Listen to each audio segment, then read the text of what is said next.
मातृगंगे नमस्तुभ्यं अहं त्वां शरणागतः कटिबद्धश्च ते कार्यं भक्तिं शक्तिं च देहि मे। स्तोत्र रचयिता भक्तराज श्री जगन्नाथ पंडित। गंगा लहरी। श्लोक 2। दरिद्राणां दैन्यं दुरितमथ दुर्वासनरुदां द्रुतं दूरीकुर्वन् सकृदपि गतो दृष्टिसरणिम् अपीद्रागा विद्या द्रुमदलनदीक्षा गुरुरिह प्रवाहस्ते वारां श्रियमयमपारान् दिशतु नः।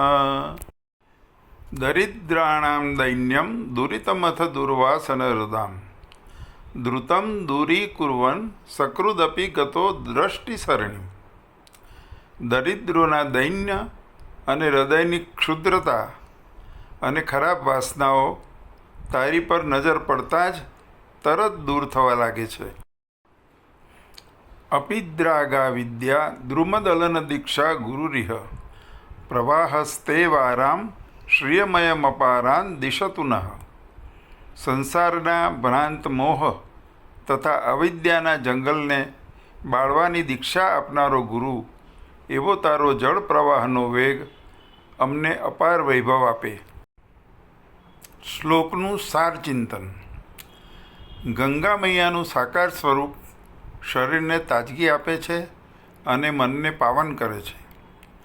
આ મહાન ભવ્ય ગંગા મૈયાનું નિરાકાર સ્વરૂપ સર્વવ્યાપી, દિવ્ય અને પાવનકારી છે. તે છે સતત સર્વત્ર વહેતી પ્રભુ પ્રેમની ગંગા.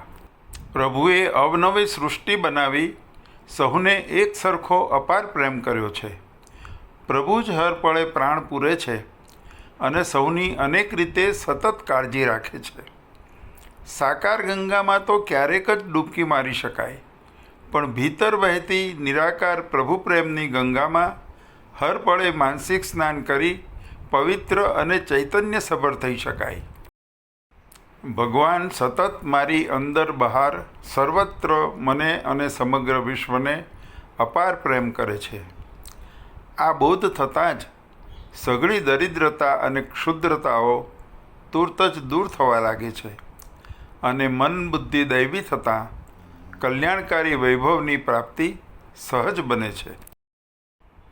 તુજને જોતા દિનતા જાય, મનના મેલ બધા ધોવાય, ગુરુ દીક્ષા હણતી અજ્ઞાન, જળમાં તારા લક્ષ્મી મહાન.